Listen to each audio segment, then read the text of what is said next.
Bienvenue sur Teach, votre mission d'enseignement de maturité spirituelle. Et surtout, votre mission, on est en train de parler depuis un moment de la famille. On ne parle pas juste de la famille, papa, maman et les enfants, on parle des problèmes récurrents dans les familles. Il y a des sujets, de réalités qui reviennent dans toutes les familles du monde, y compris dans les familles de la Bible.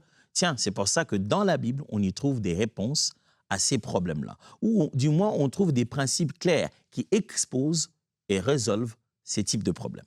On est en train de voir problème après problème, chaque jour un problème différent. Aujourd'hui, parlons de cette affaire du rejet, de l'abandon. Il n'existe que dans un contexte familial.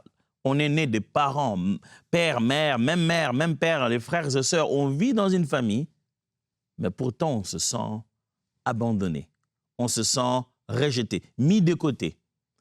Mon but aujourd'hui, c'est de pouvoir encourager ceux qui ont été rejetés, qui ont ressenti cela, à se repositionner dans leur identité spirituelle, à comprendre au-delà du rejet qu'on peut subir de nos frères et sœurs, qu'il y a un plan divin et que Dieu ne nous abandonne pas. Alors, let's teach, grandissons ensemble.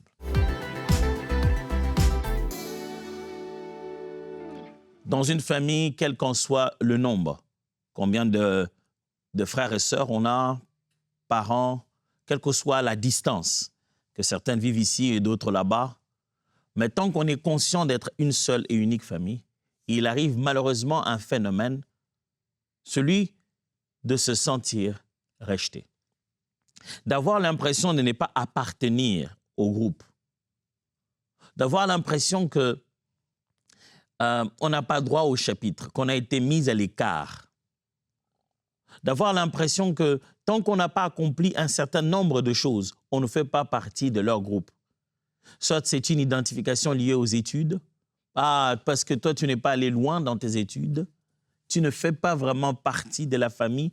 Oui, c'est vrai que tu viens dans les événements, c'est vrai qu'on te reconnaît comme frère, sœur, mais quand tout le monde est à table, tu n'as même pas droit à intervenir dans la discussion parce que c'est une discussion intellectuelle.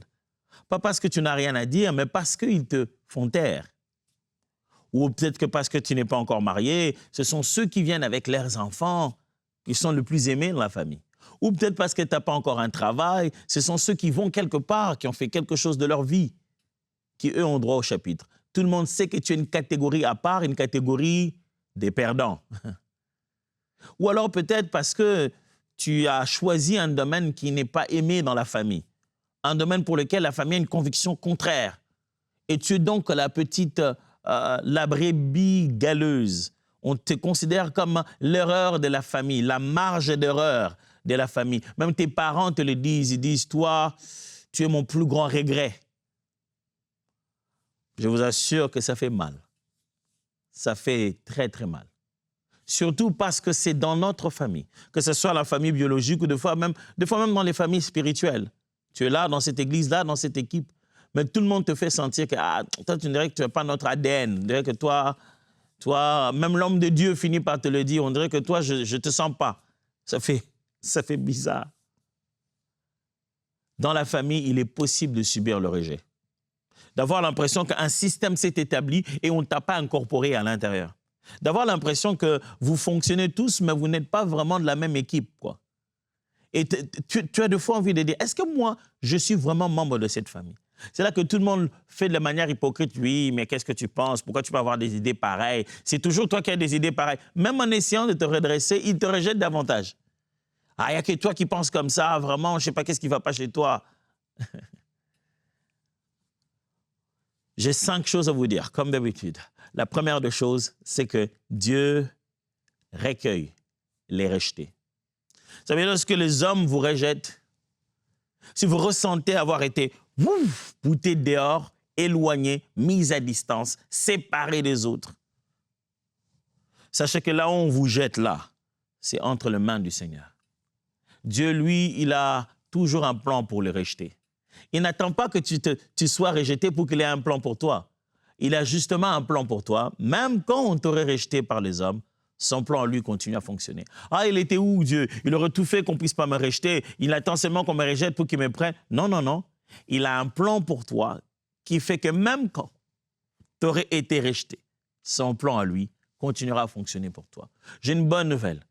Ta famille te rejette. Tu ressens cette douleur. Ça t'a poussé même à la rébellion. Tu essaies d'étirer leur attention. Tu as commencé à faire des trucs farfelus. Tu vas à des endroits que tu n'aimes même pas, mais tu vas juste pour tenter d'étirer attention. Tu t'es mis dans des groupes que tu ne voudrais même pas, mais c'est parce que tu veux au moins appartenir quelque part. Je t'en supplie, ne continue pas dans ça, parce qu'en réalité, tu n'es pas vraiment rejeté. Il y a un Dieu, lui, qui a grandement ouvert les bras pour toi.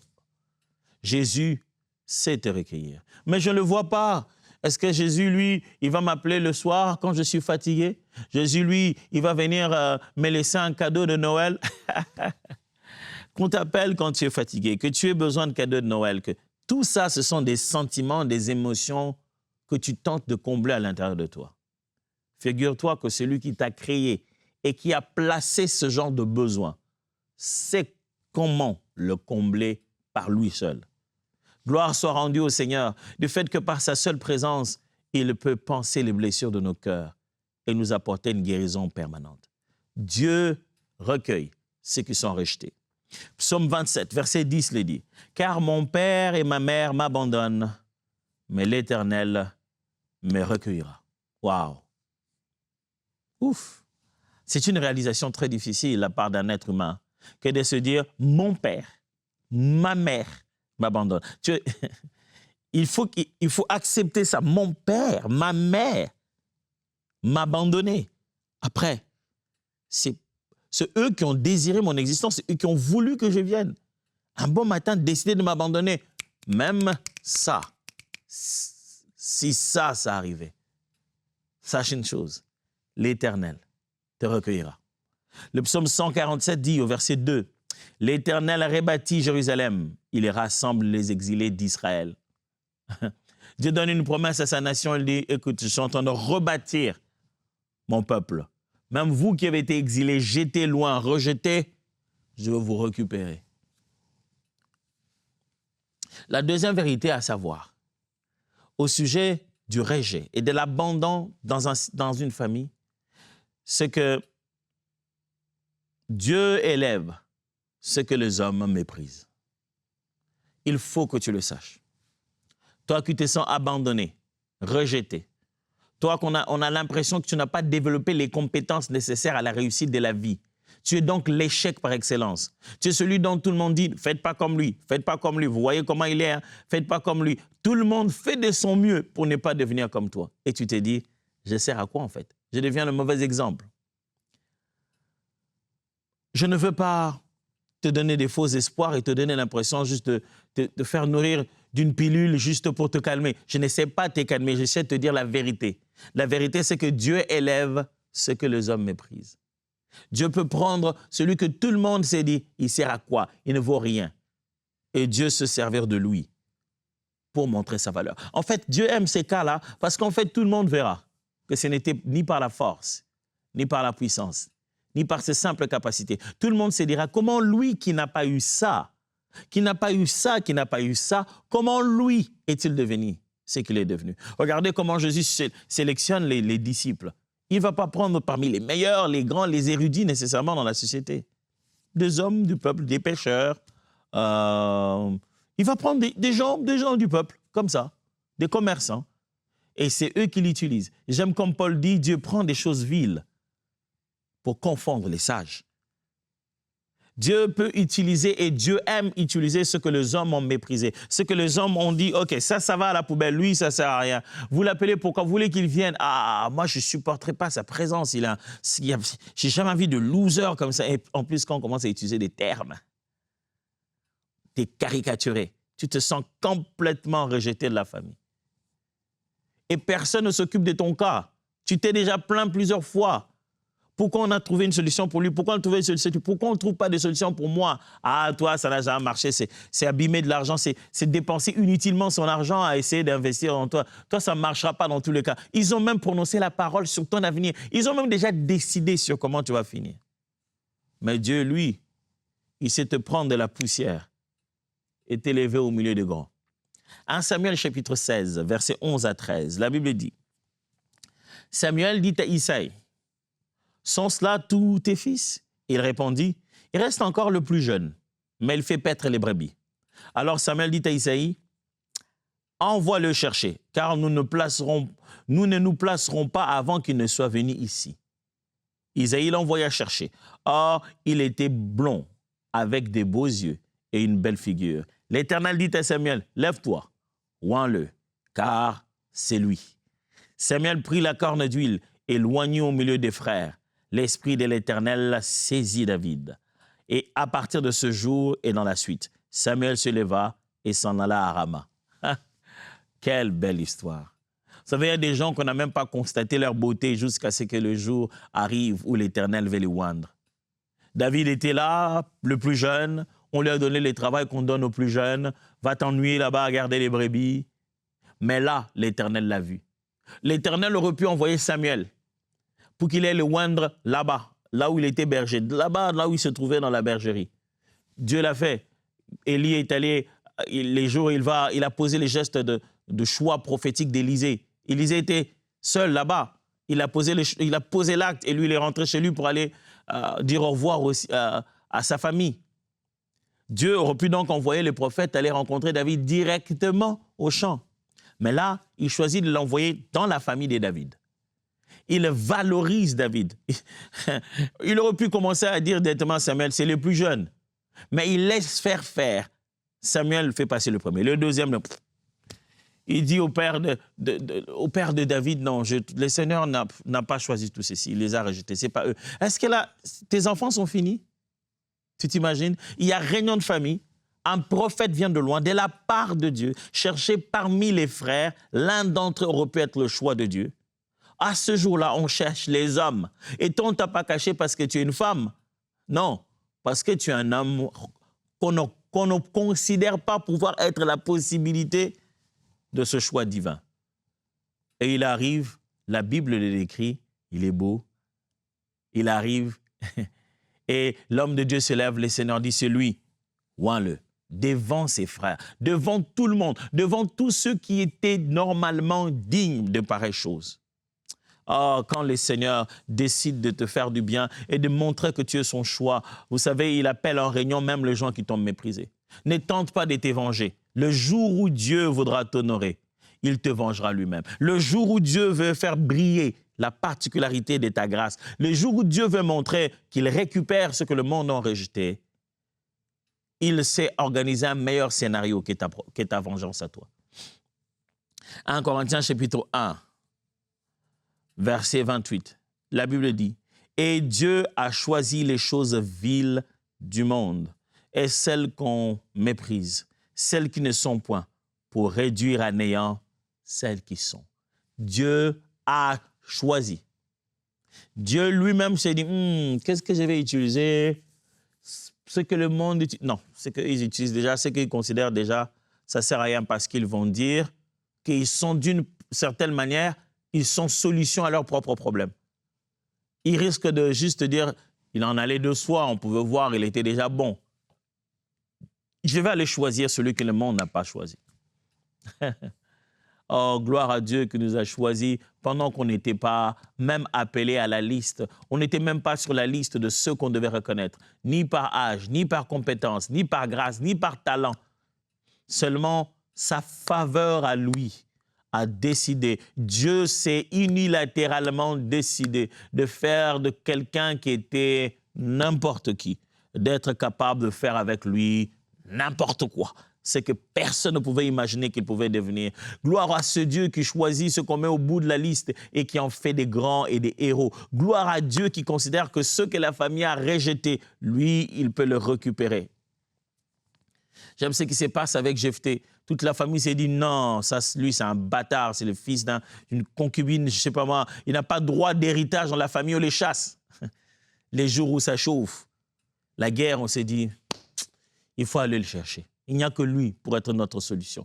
J'aimerais t'annoncer, quelle que soit la douleur qui traverse ton cœur, la souffrance que tu as parce que tu te sens rejeté dans un système familial, l'Éternel a un plan pour toi et il élève ce que les hommes méprisent. Troisième vérité, au sujet du rejet et de l'abandon dans le milieu familial, c'est que le rejet peut précéder l'élévation. Le fait d'être rejeté peut faire partie du processus de Dieu pour ton élévation. Quelquefois, pour que Dieu commence à établir un processus d'élévation, un schéma pour t'amener plus haut, il commence ça par le rejet. J'aimerais l'expliquer comme ceci. Deux fois, le rejet fait partie de la matière première de ton élévation. Le rejet fait partie de la formule de ta grandeur. Regarde bien, même pour la personne de Christ, Jésus vient, pour qu'il soit glorifié au milieu des hommes, il est prévu qu'il soit rejeté. C'est dans le plan du rejet de Jésus que se trouve le projet de sa glorification. Le Fils de Dieu, le grand Seigneur, arrive pour d'abord être rejeté. Et c'est dans le plan de ce rejet-là que se trouve sa glorification. Je vais vous lire finalement l'histoire de Jephthé que je venais de dire tout à l'heure. Lisons-la ensemble. « Tu n'hériteras pas la maison de notre Père. » C'est Juge chapitre 1. Juge chapitre 11 plutôt, à partir du premier verset.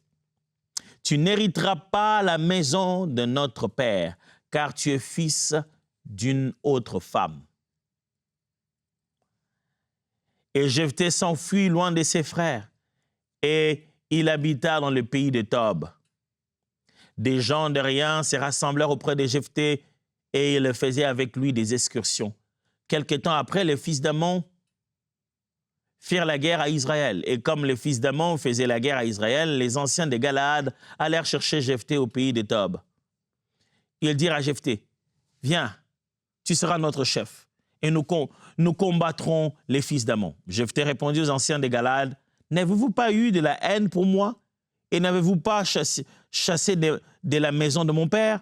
Pourquoi venez-vous vers moi maintenant que vous êtes dans la détresse? » Les anciens de Galaad dirent à Jephthé, « C'est pour cela que nous revenons maintenant vers toi, afin que tu viennes avec nous, que tu combattes les fils d'Ammon et que tu sois notre chef, à nous tous les habitants de Galaad. » Jephthé répondit aux anciens de Galaad, « Si vous me ramenez pour combattre les fils d'Ammon et que l'Éternel les livre devant moi, je serai votre chef. » Les anciens de Galaad dirent à Jephthé, « Que l'Éternel nous entende et qu'il juge, si nous ne faisons pas ce que tu dis. » Et Jephthé partit avec les anciens de Galaad. Le peuple l'établit chef et conducteur, et Jephthé répéta devant l'Éternel à Mitzpah toutes les paroles qu'il avait prononcées.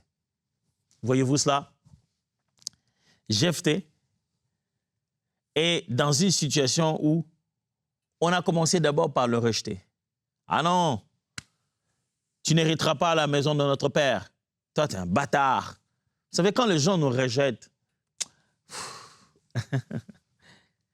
le monde est petit et le monde est bizarre. C'est pourquoi je vous en supplie ça. Conseil gratuit de la part de votre frère. Écoutez-moi juste comme votre frère. Je vous en supplie. Je vous demande, je vous supplie de toutes mes forces. Ne soyez pas rancuniers. Sinon, vous ne pourrez pas vivre sur la terre. C'est impossible. Les êtres humains ont une capacité de changement de position qui est d'une flexibilité, d'une agilité que même un chat n'a pas. L'homme peut sauter de A à Z avec tellement de dextérité. L'homme peut tourner des faces avec une vitesse. J'ai vu des gens qui avaient un visage bizarre, qui étaient fâchés. J'ai vu des gens qui m'ont traité d'une certaine manière.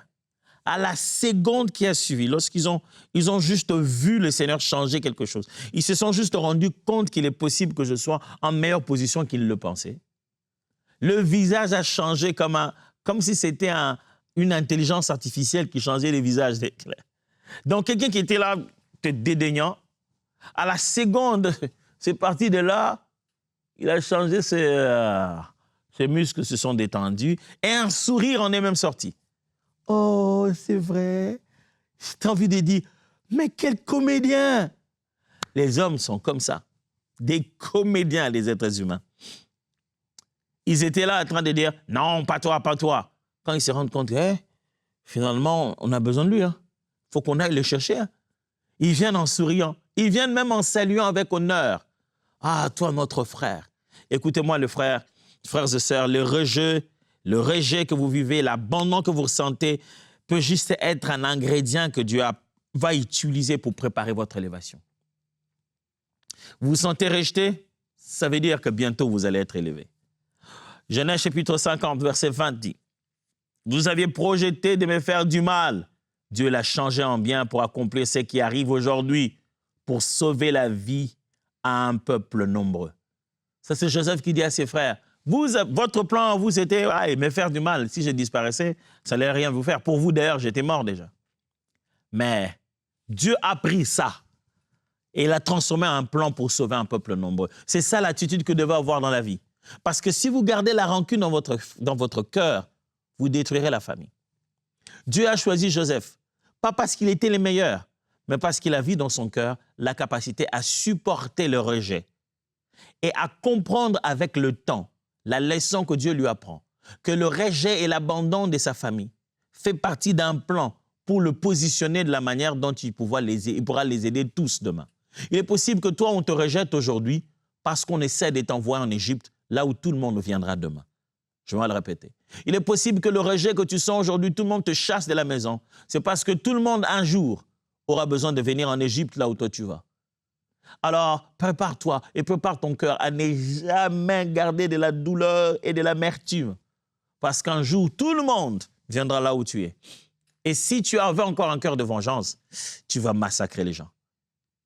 N'oublie pas, le rejet fait partie du plan, de la recette de Dieu pour ton élévation.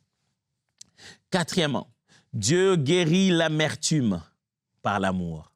Il est important de savoir, mon frère, que tu ressens ces douleurs, ma sœur, que tu es rejeté, que les parents, les amis, tu te sens rejeté, il y a de l'amertume, sache-le, que Dieu a autre chose que de l'amertume pour toi. Il a de l'amour. Il a beaucoup d'amour à placer dans ton cœur. Regarde ce que la Bible dit. Veillez à ce que nul ne se prive de la grâce de Dieu. Hébreux chapitre 12, le verset 5 dit, veillez à ce que nul ne se prive de la grâce de Dieu, à ce qu'aucune racine d'amertume pousse des rejetons, ne produise du trouble et que plusieurs n'en soient infectés. L'homme d'Hébreux dit, vérifiez dans le cœur des uns des autres. Parce que l'amertume peut poser beaucoup de problèmes. Et qu'il n'y ait pas de racines d'amertume, parce que ça peut pousser des rejetons, ça peut produire du trouble. Plusieurs personnes peuvent devenir infectées. Veillez à ce que chacun arrive à la réalisation de la faveur divine, de l'amour de Dieu manifesté pour lui, pour qu'au fond, l'amertume ne puisse pas grandir. Ne laissez pas l'amertume vous tuer, parce que vous êtes totalement, en train de souffrir de cet abandon. Laissez l'amour de Dieu traverser votre cœur. Dieu vous aime et vous pouvez aimer, même vos ennemis, dit la Bible. Regardez ce deuxième texte. Mais moi, je vous dis, aimez vos ennemis. Matthieu chapitre 5, verset 44. Moi, je vous dis, aimez vos ennemis, bénissez ceux qui vous maudissent, faites du bien à ceux qui vous haïssent et priez pour ceux qui vous maltraitent et qui vous persécutent. Moi, je vous dis, aimez vos ennemis. Frères et sœurs, nous pouvons aimer même les personnes qui nous ont rejetés. En plus, c'est ton frère, c'est ta sœur, ce n'est même pas ton ennemi pour ainsi dire. Trouve de l'amour dans ton cœur. Et si tu n'en trouves pas par tes propres forces, sache-le que l'amour de Dieu est répandu dans nos cœurs par l'Esprit qu'il nous a donné. Tu peux parler au Saint-Esprit et il produit en toi de l'amour. Dis, Seigneur, je veux encore aimer mon frère, je veux encore aimer ma sœur. Quand j'entends les gens des paroles qu'ils prononcent contre moi, des fois j'ai envie de dire, qu'est-ce qu'il a contre moi? Mais au fond, tu as juste besoin d'aller souffrir seul dans le silence et qu'on arrête de te déranger. Mais la parole de Dieu dit, il y a possibilité que tu trouves encore de l'amour pour ces personnes. Oh, je ne dis pas que vous allez commencer à sortir ensemble, à faire les jeux que vous faisiez quand vous étiez petit. Mais au moins, d'abord, une chose dont on est garanti, c'est qu'en pensant en lui, tu n'auras plus cette douleur et cette amertume. Parce que l'amour de Dieu aura fait son travail. La dernière des choses que je dois dire au sujet de la manière dont le rejet et l'abandon est vécu dans un contexte familial, c'est que Dieu donne une nouvelle famille en Christ. Je l'ai déjà dit dans les précédentes émissions et j'aimerais revenir sur ça. Quelquefois, on vit quelque chose dans la famille biologique et on pense que c'est ça et ce n'est que ça. Deux fois, Dieu nous fait comprendre qu'il y a une autre famille. Je ne parle pas de l'église locale, je parle du corps du Christ. Tu n'as pas que eux comme frères et sœurs. Si tu as donné ta vie au Seigneur, tu as plusieurs frères que ceux qui te ressemblent physiquement, que ceux qui ont le même trait biologique que toi, que ceux qui ont les mêmes gènes que toi. Tu as une famille beaucoup plus large que ceux qui ont la même race que toi. Dans le corps du Christ, tu as des frères, des sœurs, des pères. C'est Jésus qui a promis ça. Il a très bien dit à Pierre. Pierre qui disait, qu'allons-nous recevoir, nous qui abandonnons père, mère, enfant, qui abandonnons tout ce que nous avons? Il dit, au centuple, vous allez recevoir. Et j'aime ce qu'il dit. Il cite la même liste. Vous allez aussi recevoir frères, sœurs, au centuple. Frères, bien-aimés, en donnant notre vie à Jésus, Dieu a multiplié nos frères par 100. A multiplié nos sœurs par 100. Alors, si frère numéro 2, tu as l'impression qu'il t'a rejeté, tu es encore frère numéro 15, le frère numéro 19, le frère numéro 90. La famille en Christ est suffisamment grande pour que tu trouves de l'amour. Regarde ce que dit la Bible ici. Mais à tous ceux qui l'ont reçu,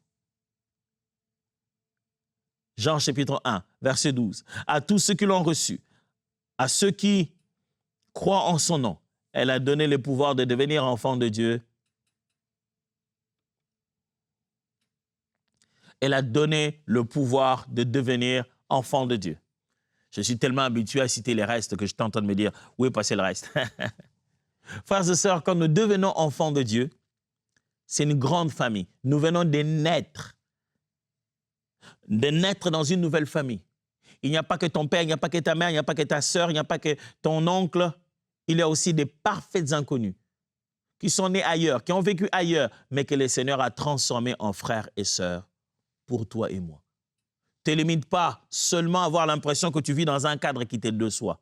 Dieu t'a donné d'autres frères, d'autres sœurs qui peuvent te faire vivre l'amour paternel, l'amour fraternel, au point que ce que tu n'avais pas reçu, finalement, tu finisses par en recevoir en si grande quantité que tu vas à nouveau déverser ça maintenant dans ton ancienne famille biologique où tu étais. Vivre dans la famille chrétienne peut t'apprendre comment vivre dans ta famille personnelle, dans ta famille biologique, comme tu ne le vivais pas avant. Les bonnes habitudes, les bons réflexes, tu peux les développer dans la foi chrétienne. La Bible dit encore, « Car quiconque fait la volonté de Dieu, celui-là est mon frère, ma sœur. » Dans Marc chapitre 3, verset 35, la Bible dit très bien, « Car quiconque fait la volonté de Dieu, celui-là est mon frère, ma sœur et ma mère. » On dit à Jésus, ta famille vient te chercher. Il dit, non, non, non. En réalité, c'est ceux qui font la volonté de Dieu. Ce sont eux qui sont ma famille. Si Jésus a accepté d'appeler des gens qui n'étaient pas de même, n'avaient pas de liens consanguins avec lui, il dit, ceux-là sont mes frères, mes sœurs, ma mère, ce sont ceux-là qui font la volonté de Dieu.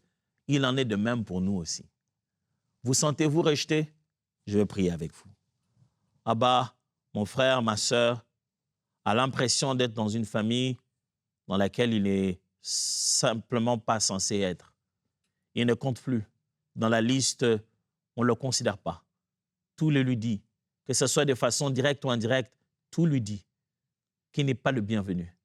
Il a eu des envies de se suicider, de se donner la mort, de se dire « je sers à quoi alors ?» Aujourd'hui, Seigneur, tu as parlé à son cœur. Il se rend compte que ton amour est plus fort et que ce que les hommes rejettent, Dieu l'accueille. Et que le rejet fait partie d'un processus pour l'élévation. Aujourd'hui, il a pris la décision. Tout ce que je te demande, Seigneur, amène l'amour là où il y avait l'amertume. Au nom de Jésus. Amen. Dieu vous bénisse et voyons-nous demain.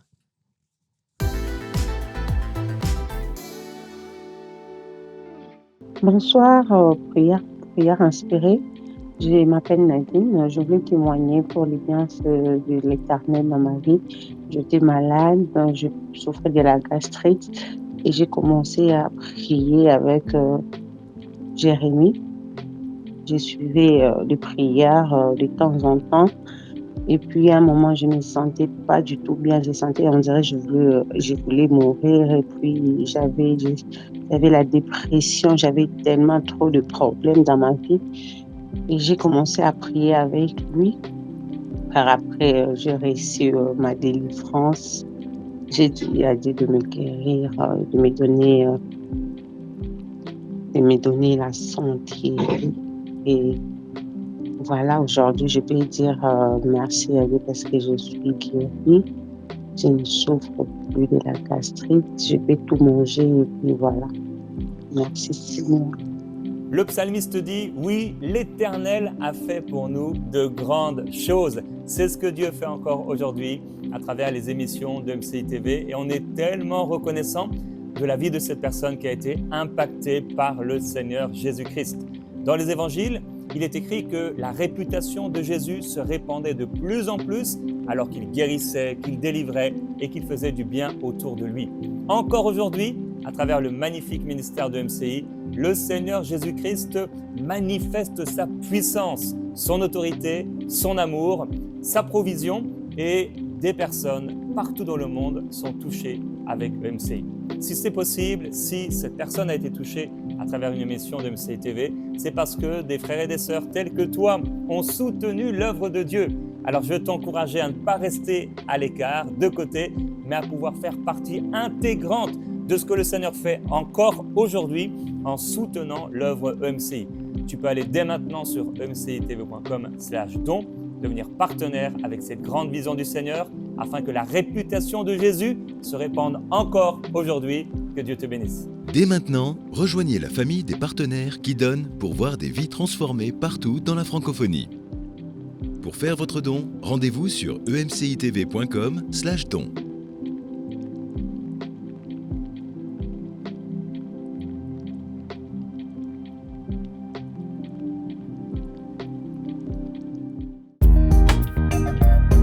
Merci à tous nos précieux partenaires grâce auxquels cette émission a pu être réalisée.